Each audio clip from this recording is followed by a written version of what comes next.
Okay, so today my sharing is on this one, qualities of a precious human rebirth. Okay, so basically, before that I just show you a picture. This is a sea turtle. All right. Now this is a story of the very famous story of this sea turtle, narrated by the Buddha himself. Okay, so the story is like this. So imagine there is a water world. You seen the movie Water World long time ago. I was quite young. The whole world flooded with water because of climate change.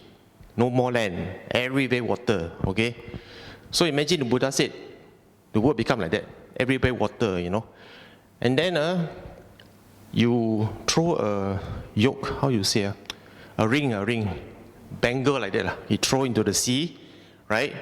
And then it floats on the water.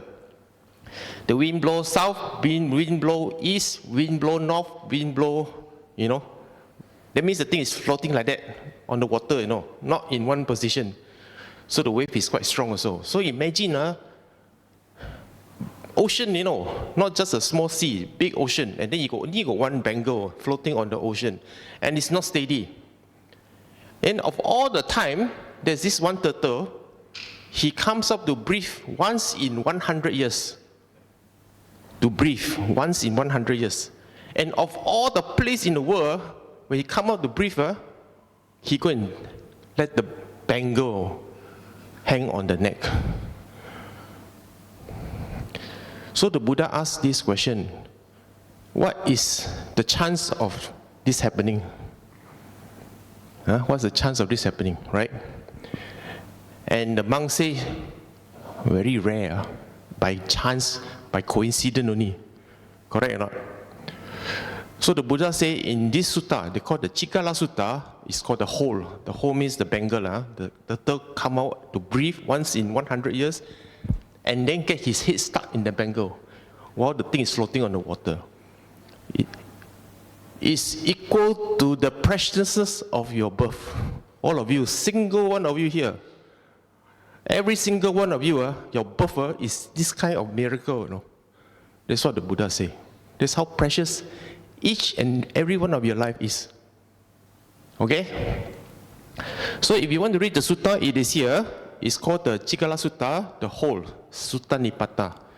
In this Sutta number 56, all right? I don't give you the detail, you can read. In fact, I will put this presentation in the Bab's Facebook. You can download and read, all right? So basically, it says that your life is, don't take it for granted. It's very hard to get reborn one, right? Even though some people say, I don't want to get reborn, I want to get enlightened. But never mind, cannot get enlightened this life, never mind. I practice the Buddha Dhamma as much as I can, and hopefully I can get a better rebirth. Yeah, if you can get a good rebirth, that is very good. All right? Now today I want to share with you why your current rebirth, all of you sitting down here, every single one of you, without exception, okay, you are considered very fortunate. Very fortunate, right? Very precious. So I will basically share with you, since you got this little preciousness in you, and our life is not very long, let's say 100 years, okay? I give everyone here 100 years. 100 years is one decade only. Our Earth, how many billion years? It's nothing, right? So within this 100 years, how should you handle it? How? Right? So now even better, you are here sitting here listening to Dhamma. Even better. Okay? So with this knowledge, what should you do with your life?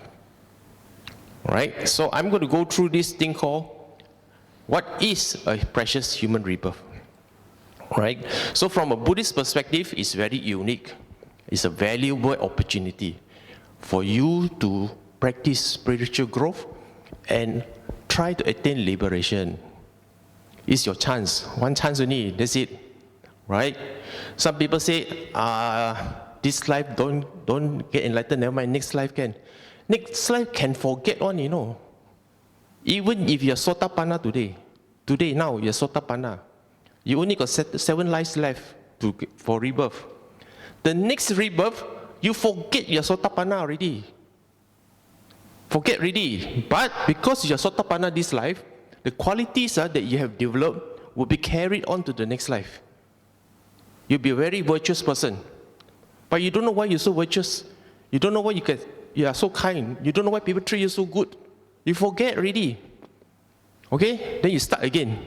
If you make a mistake, okay, nothing much will happen because you only got 7 more rebirths, correct or not? But you forget, you know, you forget. That's the thing, you just forgotten already. So now if in this life, you attain something, and then you have the opportunity to pursue the final goal, you go all the way, you try your best, all right? But if cannot, it's okay, because you're on the path. See? So if we have this opportunity, we must treat it very seriously and treat it as like something even better than gold, right? Now, another thing is that when the Buddha declared the Dhamma, the Dhamma, right? Even to the first 5 monks, you know, who he basically converted, the first 5 monks, first 5 persons who became Buddhists, right? Then somebody asked him, I think later on, somebody asked the Buddha, who can practice Dhamma? Okay, who can practice Dhamma? Now the Buddha actually mentioned a few qualities. The first thing he says, must be of sound mind. The mind must be sound, okay? You must be ready to receive the teaching. You must have the right attitude. That means humble. You must be able to, let go ego, things like that, you know. Now, the quality about, I mentioned just now, you must have sound mind. Sound mind means, again, all of you here, day by day, you live a reasonable life. You're not facing big problem like maybe mental illness, big depression. All of us got problem lah. I know. I also got sometimes, you know, worry lah. You know, sometimes not enough sleep lah. Then think too much lah. Yes, all of us have like that, but not so serious until you have to take medicine. It becomes depression, or you have some really serious mental illness, maybe like bipolar or schizophrenia. All right. There are people who have this, but not all of us have it. Now, those kind of people, unfortunately, they have a human life, but their mind not 100% sound. That kind of mind, unfortunately, cannot practice Dhamma. Because the problem, you cannot control the mind. You get what I mean? So the Buddha said, of sound mind, means what? You can control it. If you have worry, you know how to control it. If you have a problem of, like, let's say, like overthinking, you still can control it by taking action. Maybe talking to people, you know, changing lifestyle. You can do something by yourself without resorting to professional help or even taking medicine. So having the sound mind is so important. Okay? So all of you here, I can assume, 100%, okay, have sound mind. All of you here. Therefore, your preciousness as a human being is intact. Like the turtle, come out from nowhere and then get the bangle around the head one. Then you got rebirth.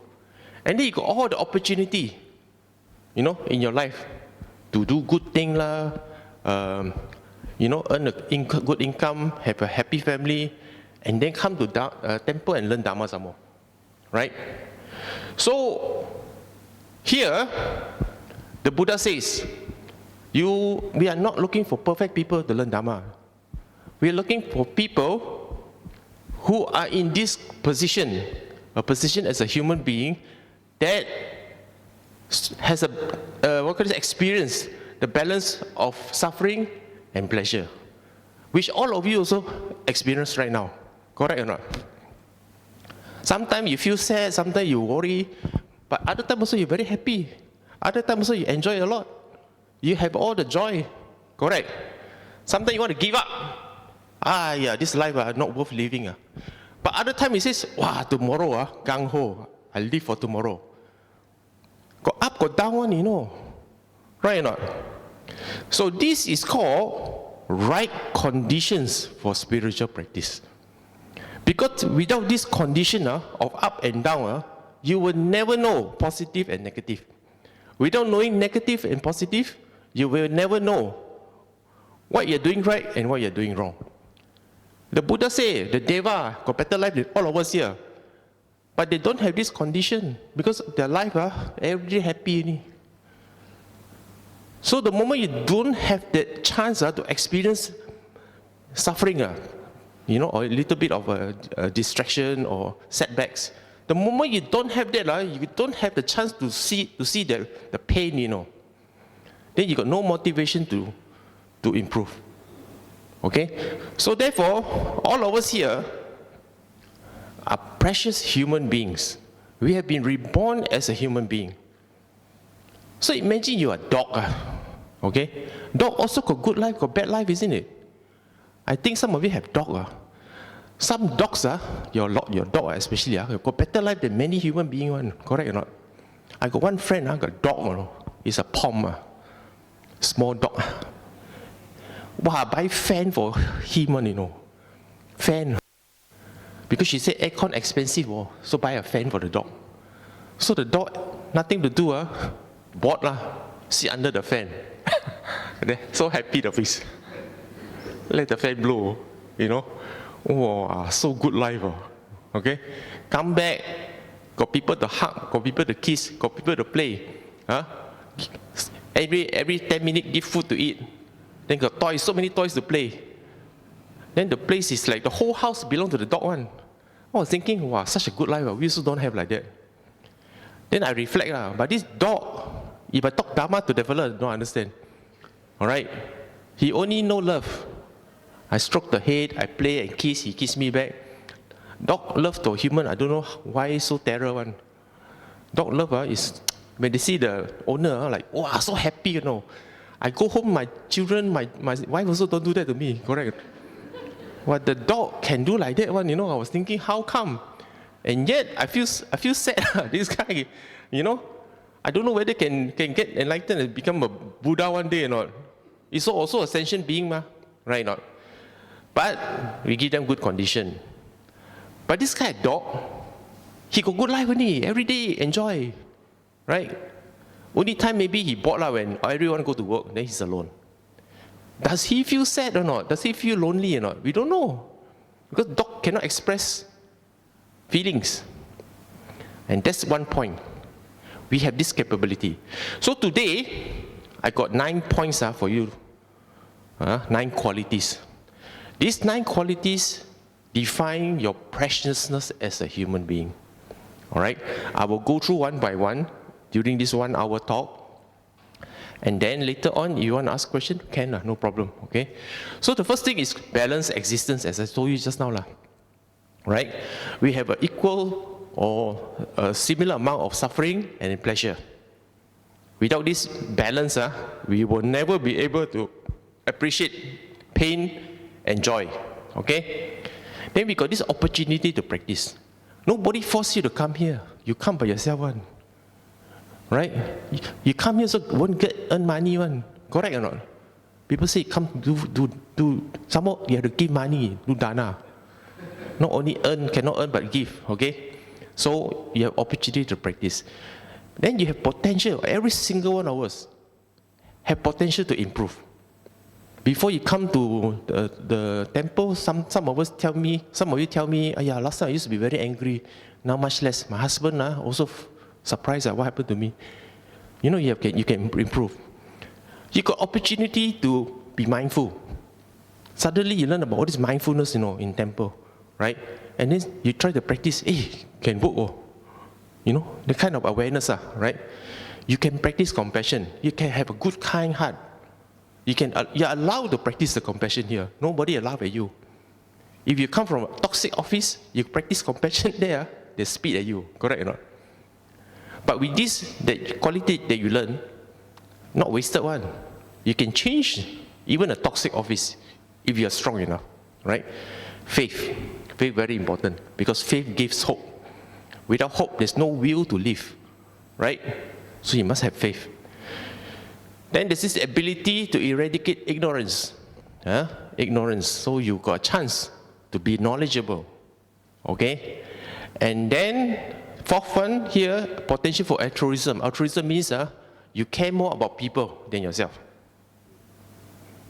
You care more. You want to help people. You think of others first. You have this opportunity. Then the last one is ability to overcome desire. Okay, sometimes our desire is very strong. It's not that it's not good to have desire. It's, you must have desire, otherwise you won't be a human, isn't it? You have desire to become self-sustainable, for instance. That means if you don't have the desire, then you won't go look for a job.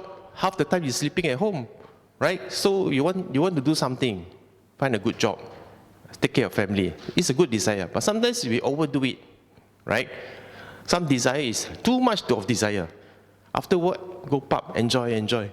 That kind of desire is also very unhealthy, right? So you have all these opportunities. Now, these 9 qualities defines your preciousness. Okay? So I will go one by one. Now, as I mentioned just now, balanced existence means we do not have too much suffering and do too little suffering. We must have a bit of both. Okay? Because there's no push and pull, there won't be any motivation. You must have motivation to do something, right or not? If let's say you always enjoy any, what will drive you to improve? Everything good already. You won't strive anymore, correct or not? But if you're always suffering and in pain, then you got no time to be motivated, because half the time you're firefighting. This problem solved, another problem come out. Another problem, this one solved, another 2 come out. Half the time you're like that, fighting the problems. Okay? Then you got no time to be at peace, because every moment is fighting. Right? So it's no good also. But what if you have a balance? You have your problems, but it's under control. Right? And then if your pleasure is also something you don't overindulge, it's something you enjoy, but you don't, if it goes away, it go away. You don't feel bad. Right? So you have this kind of balance, Because this balance is so important. It tells you that, okay, life is uncertain, number 1. Number 2, life sometimes give you pain, all right? It is expected. So how, then you see it goes up and down like that, right? Not like the graph. So the aim is not to eliminate down or up, not to eliminate like that. If like that means you die already, correct? Is to regulate the up and down, not sharp one, but to regulate it, so that when up you don't hold on too much, because it will go away. When down, don't hold on too much also, because it's very painful, correct? So you just regulate. It's called regulating. So if you're in a medical line, then you know what I'm talking about, right? Regulate means you are able to handle it. You are in control. You are in control. That's the right word. Okay? Those of you who play badminton will know, right? The guy who keep on very aggressive, smash, no use one. Because it's the other guy who knows how to control your aggressiveness, right? He's able to have a good defense. And then not only have a good defense, he's able to take back and put the ball where you cannot get one. You run like crazy. You play few points and you're tired already. So it's a matter of control. Whatever life gives to you, you're able to give back, And not only give back, you're able to control it, the tempo. The tempo, whatever, the things that the people throw at you. The happiest people are those who have a lot of time. It's not. I mean, the happiest people are those. Sorry, what should I say? The happiest people are those who have a lot of time. People think, oh, once I have a lot of time, I'm very happy already. You got a lot of time, what are you going to do with it? You got a lot of money, how much can you eat? Correct or not? I got one friend telling me, ayo, pension already some more. Okay?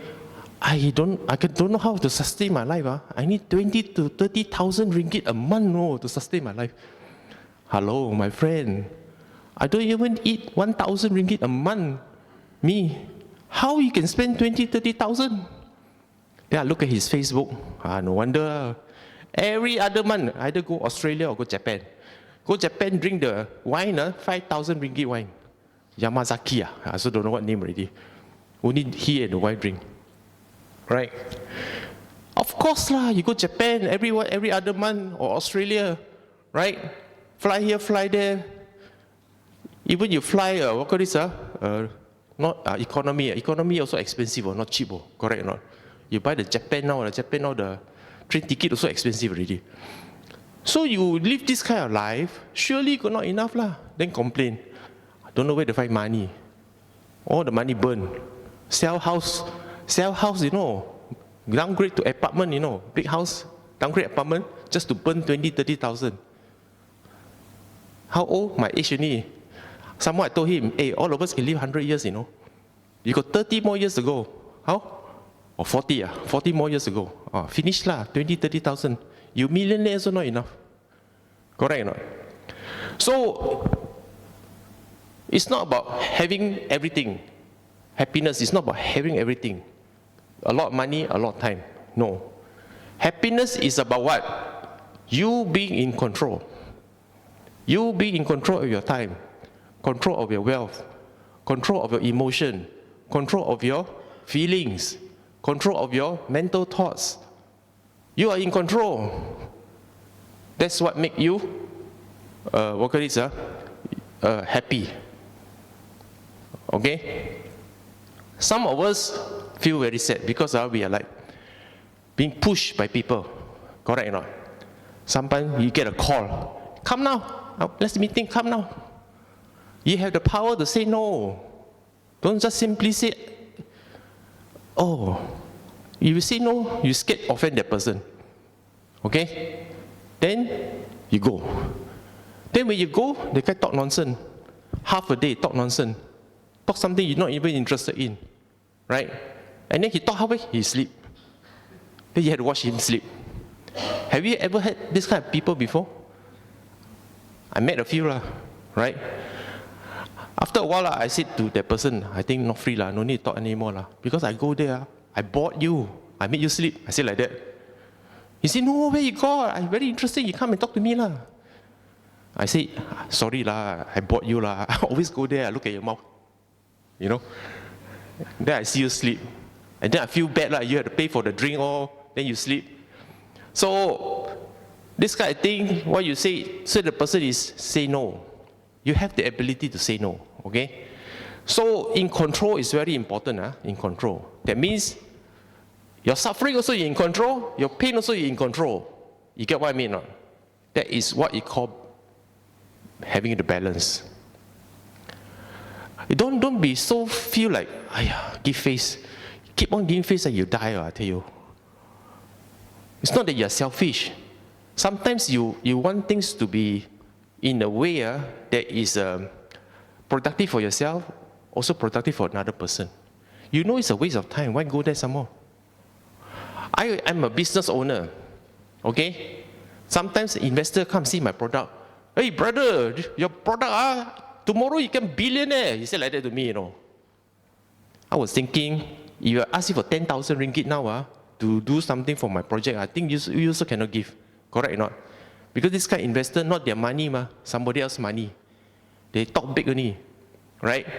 Then when you go and meet them in the meeting, half the time they introduce you to all kinds of people, all not related one. If they're good salesmen, right, they'll tell you, hey, you must meet this person. This person will change your life, When you go and see the fella, totally not related to what my area want. I don't know why the guy introduced me to that person also, I still don't know. When I asked that person, are you in this line? He said, no. Why do you want to see me? I still don't know. What kind, you know? So, you see, the moment you lose control, that's what you get into trouble. You get into people's control. And then they kind of puppet.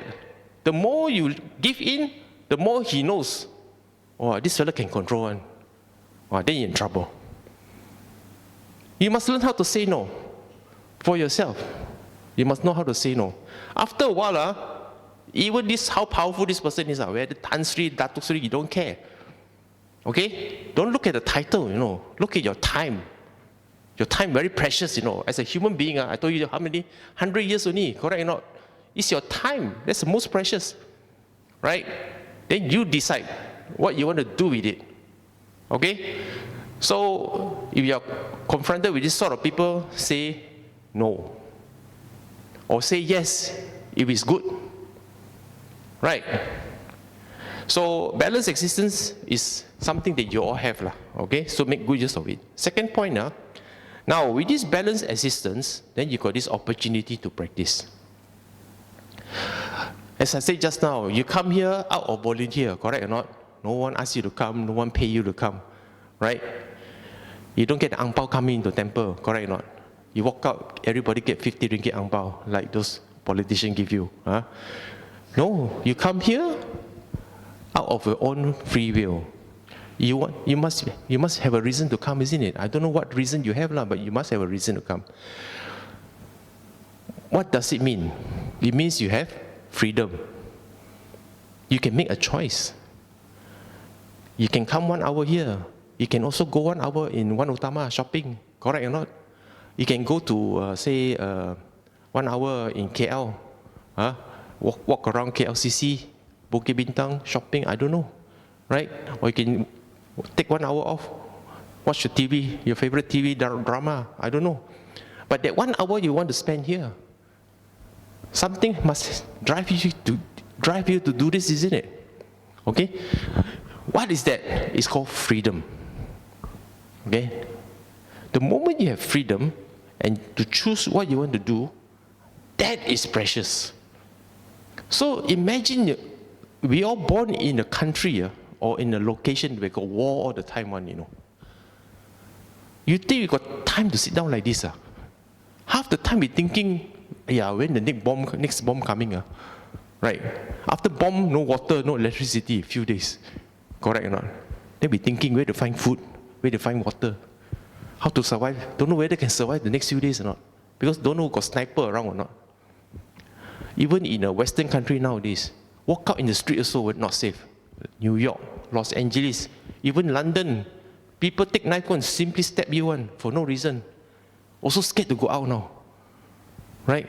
My friends, my cousins, last time I migrated to Malaysia, 15 years, because take care of the parents. After parents pass away, go back to America. So I asked them, how's life in America? Oh, we stay home most of the time. We avoid crowds. You don't go out. Because I remember when we were staying here, half the time they don't want to stay at home. They want to go out. They want to go with the crowd. Go back there, totally opposite. Why? Because you don't know. You walk in the 7-Eleven, suddenly one guy come and shoot you. We also don't know. That kind of situation. Because society, you know, change you one, correct? So the moment you don't have that freedom, that society is KO already. That means not good, right? So if we have this kind of freedom and we can do whatever we want, this is called Patirupa Desa Vaso, suitable location. It is one of the 36 blessings of the Mangala Sutta. Great blessing, right? Great blessing. You will be surprised. Once upon a time, you know of the late Master Sheng Yin of Taiwan. Very famous Zen master, Chan, meditation, okay? He came to Malaysia, give a Dhamma talk. Somebody asked him, where is the best place in the world to practice Dhamma? You know where he said? Malaysia. Somebody go and put up the hand. Sifu, this Muslim country. But you see, you're 20% of the population Buddhist, isn't it? You have full freedom to practice your Dharma, No other country, there's some more, the government never imposed any law what you should do inside the temple. Whatever you want to do, can do. Okay? You're tax-free some more. He knows all these things. Tax-free one, You build temple, you pay what? How many ringgit of tax only? Right? You can build a temple. Just raise your own money, they don't care. Right? They don't have anything in the constitution that restrict our practice or our Buddhist religion. In Indonesia, any religion, whether Christian, Muslim, Hindu or Buddhist, is under government law one. When you have things inside the constitution, the state can tell you, you cannot do this, you cannot do that. You come here, all of you must preach in Indonesia only, example. You cannot preach any other language, example. Okay? At one time they said, no element of Chinese culture. The state, But our government says, our constitution says, everyone is free to practice their religion in their own way.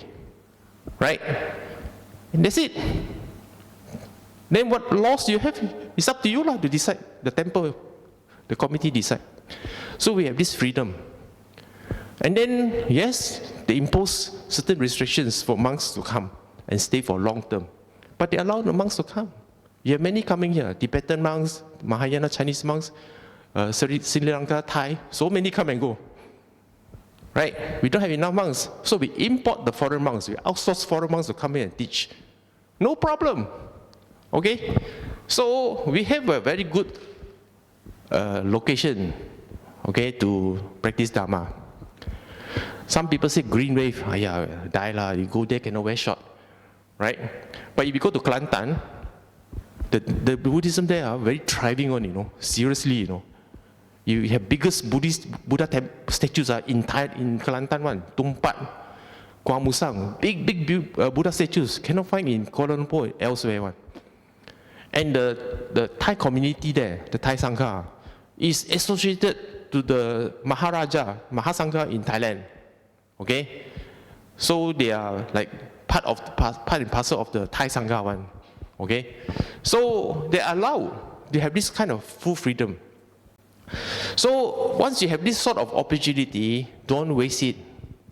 Don't waste it. You have this beautiful temple here. You are able to sit down. You have freedom. Okay? You have opportunity. You are in control. Actually, you are in control now. Right? So don't waste it. So once you have the opportunity to practice, what it means? You can only improve. Correct or not?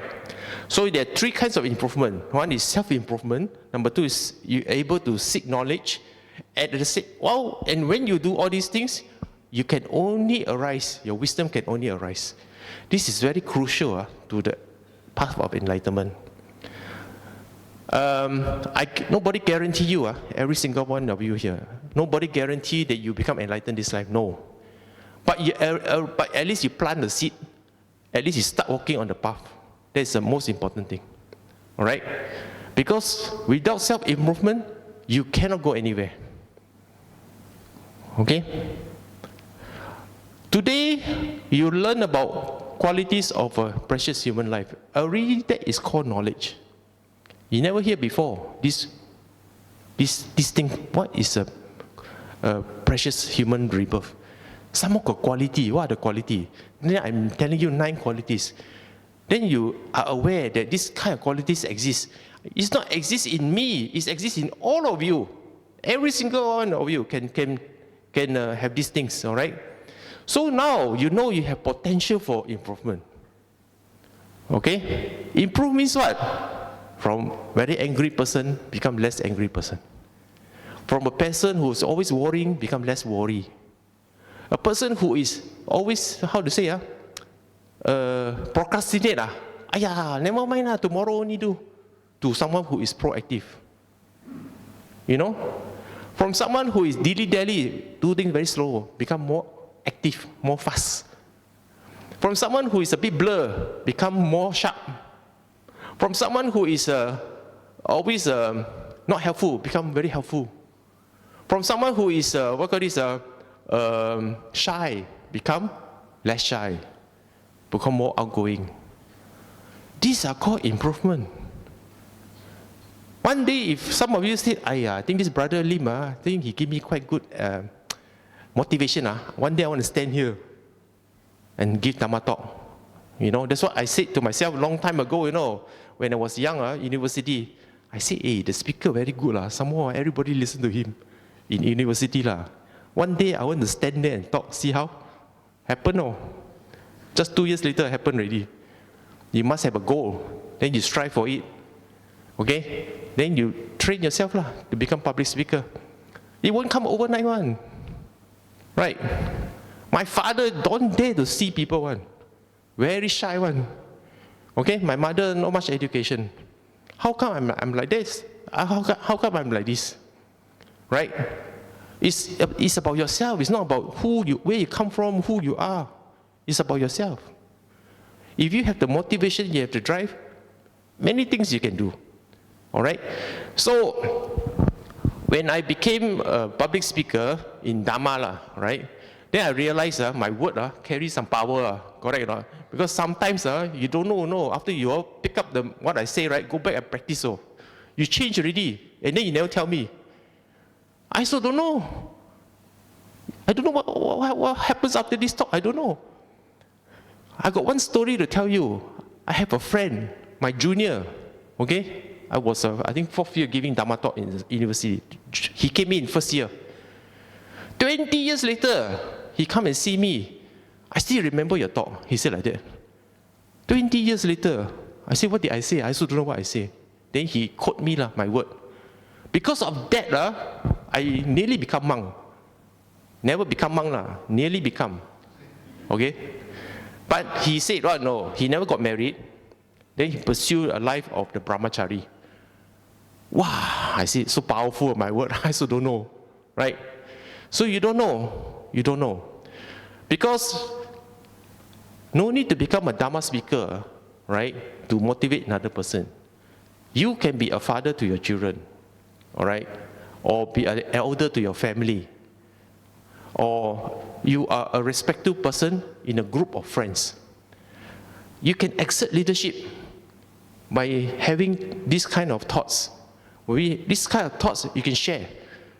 This kind of sharing, you don't know who will impact one. No need to be a special person to make an impact. You just need to have good thoughts. Then you open your mouth.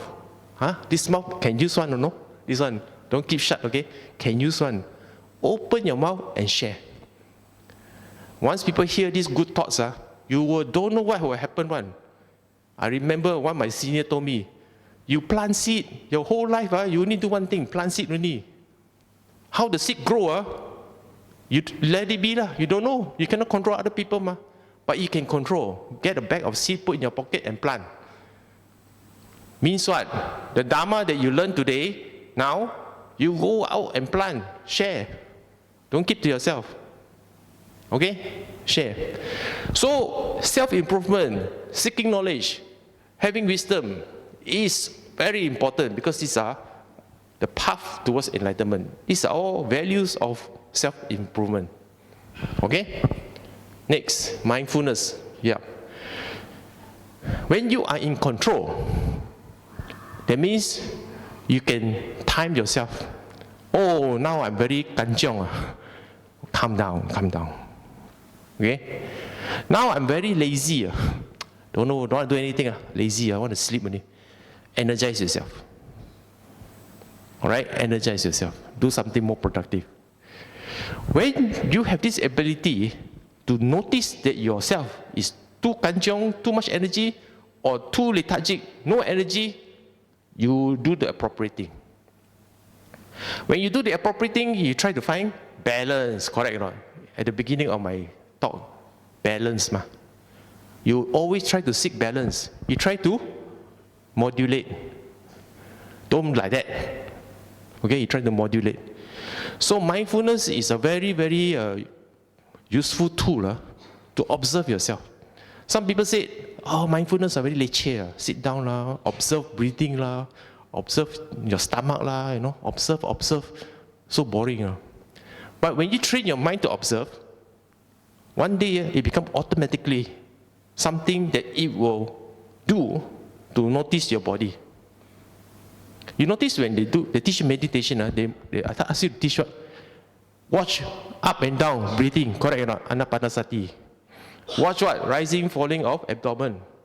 What they're asking you to watch? They were asking you to watch your body. They're not asking you to watch technology. Not asking you to look at clock. Not asking you to look at the, what is that? Some your what? Fitbit.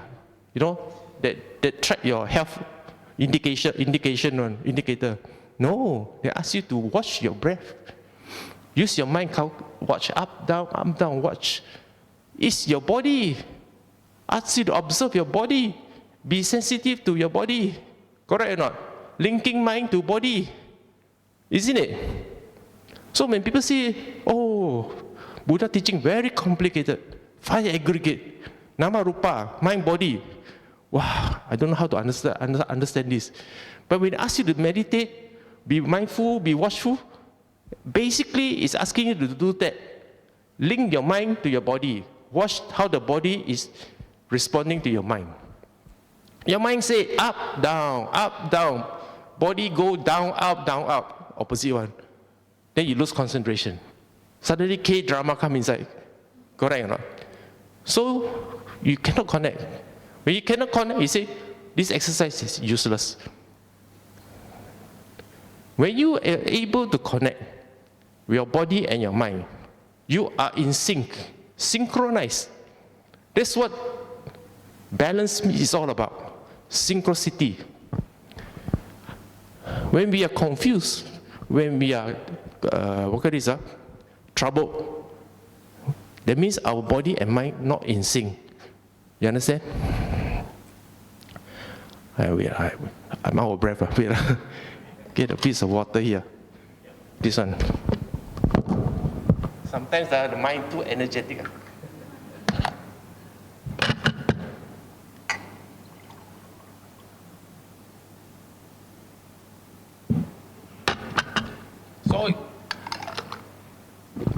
So we're talking about in sync, right?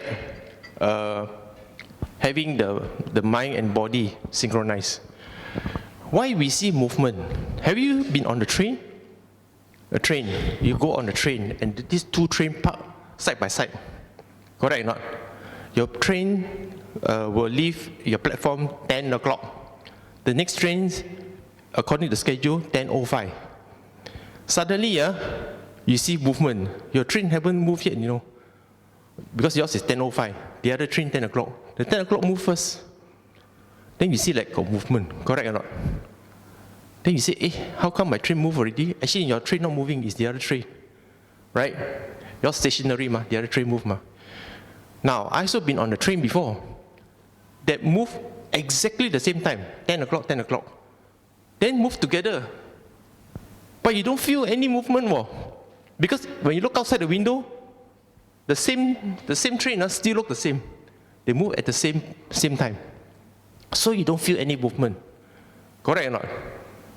You see, movement is relative.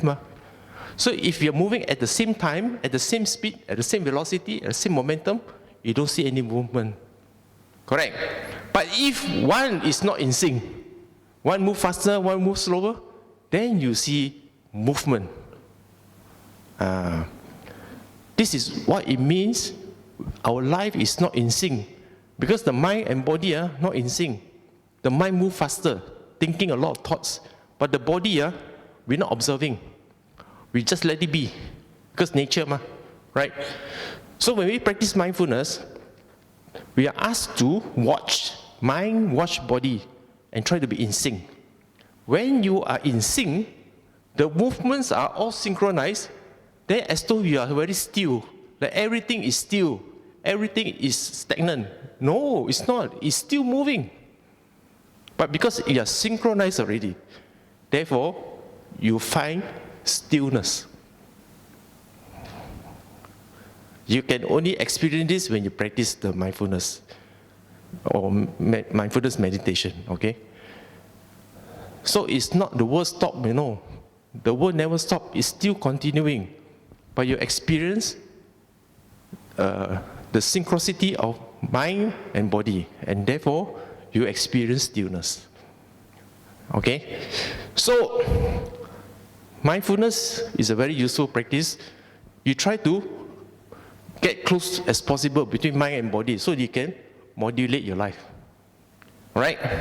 So those who always procrastinate I think mindfulness is very useful. Sometimes we get our kid, hey, go and wash plate. Okay. The okay can happen only 3 hours later. Correct? So the okay useless one.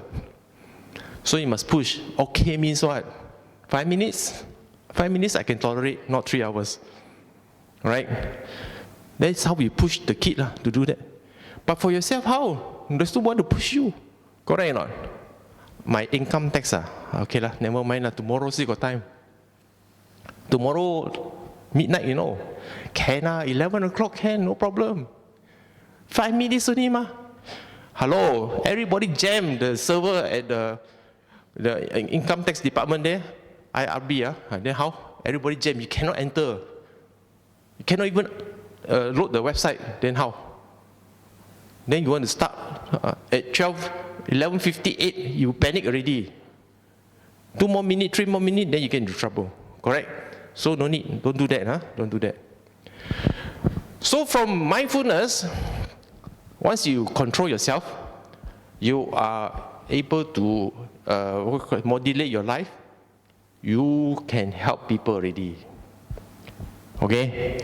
In the Metta Sutta, Metta meditation, what the Buddha say? The Buddha say, radiate thoughts of loving kindness first to who? Yourself. Second one to somebody else. Correct or not? Then it grow bigger and bigger. So why yourself first? Why not other people first? Because if you cannot control yourself, how you can help people? Right? If you don't have the ability to say no, everyone also say okay, and then your time is not your time. Your time is somebody's time already. Then you feel stressed out. You feel burned out. You feel like life is like only for other people, not for yourself. Right? Then when people keep on asking you for help, then you say, ayo, why like that? Everybody come and find me. Right? So once you're in that kind of position, then you're no longer able to help yourself. You only give your time to other people, and people will stress you. And again, guarantee you, sure you get burned out. Don't be like that. The aim is control. Okay? Control. Time is yours. Right? So once we have that control, then we can effectively help people. We're not asking you to help the whole world. Help those who come to you. Anyone who come to you, you help. And you must not help chin-chai, really help. Help all the way. You spend 1 hour, 2 hours with that person, give the best you have. All right? Give the best you have. When the person go away, you must feel, or he must feel, or she must feel, that something good came out from that meeting. All right? And they can use whatever thing they learned from that meeting and apply in their life. And something happened for the better. We must have this kind of attitude. Anyone we meet, we must do that. Okay? Sometimes, it's not even, you don't even need to do anything. No one have to say words of wisdom, no need to share Dhamma. Just go there, sit down and listen to the fellow. I'm getting older, and some of my older friends are getting very old now, 70 years old, 80 years old. Last time when I started friends with them, we are in the 20s, he's like in the 30s now. The guy in the 70, 80 already, right? Then I can see the change in behavior, old people, right? And hey, come, then they call me, can meet come, let's meet. Brother Kooi Fong, he said, okay, I meet. Half the time, talking the thing again and again, old people, correct or not? After talk again. Last meeting also talk same thing, again talk the same thing again. Cannot let go on. So I was thinking, never mind, listen. Right? After the meeting, then they hold my hand. Wow, such a good meeting. I never say anything also, I just let you talk only. Right? Why? Because the person lonely. The person is lonely. Right? Give time. 1 hour. And then you blunder the fellow, drink tea or eat some kueh or whatever. You see, Different people at different age group, they will have a different requirement. Okay, don't apply all the same thing that you think, oh, I'm a Dhamma speaker, I learn Dhamma, I go to give Dhamma. No. Look at situation, look at person. So at that time, you're not giving Dhamma, no, you're giving what? You're giving your time and your attention, two things, during the 1 hour meeting to this person who's lonely. Okay? And when you give it that away, then you say, I could have done better thing. I could, teach Dhamma, example.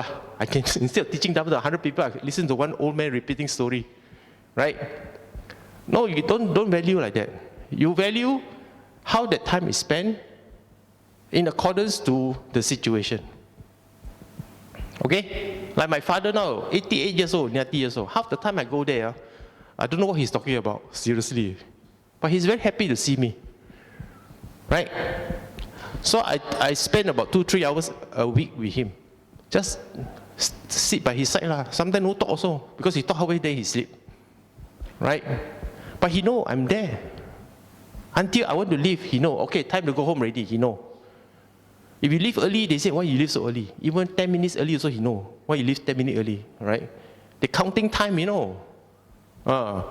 So, you look at the situation and you give. This is dana, okay? No, dana doesn't mean only give food. You give time, give attention, right?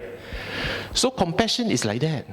Compassion, you give something you think is valuable to the other person. Sometimes you're very busy. I'm not pensioned yet, no, I'm still working, no. Somebody's old friend come. Lim, too big already, you never come, When you coming? I check my schedule. Okay, tomorrow can, tomorrow. I spend with you 1 hour, 30 minutes. Okay. 1 hour, 30 minutes, he count, I noticed lonely people count time one. Right? So when I went to Japan, about a few months ago, then I see the society there quite sad. A lot of old people alone, stay alone, live alone. Some days, many days, nobody come and visit them. So there's nothing to do. What they do, they go to the playground. Sit in the playground there for hours. They want to drink also need money, isn't it? So what they do, they go out. Then I feel very sad, how come become like that? So I was thinking, our country also become aging society. You have to think about all these issues also, right? Don't think about career, money. We have to impart all this new knowledge in new situation. So compassion very important. Once you have control of yourself and your time, you must give away. And give away in the right way. Okay? Faith. Now faith actually, somebody said, faith is like Christian faith or Muslim faith or blind faith. I say no, this is sada. Sada means to have, you may not be a Buddha yet. You may not be an enlightened person yet. But you believe in the teaching, right? You believe in the Buddha's teaching. So you hold on to that. Use that as your guide to practice. Because the Buddha say, you follow this, sure you become enlightenment, right? So you hold that and you practice. Result come or not come, we don't know. But you know this direction is correct. And what does it mean? It gives you hope. Because with hope, you can live another day. The people with no hope always want to die one. People with a lot of hope cannot wait for the next day to come. Correct? Motivation.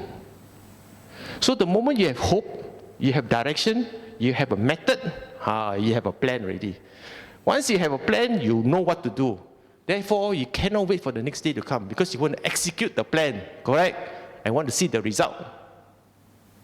So all this management talk, you think only company will talk like that. No, you apply to your life. Whatever I said just now is yes, it's a strategic thinking, management talk. I mean, business, I know.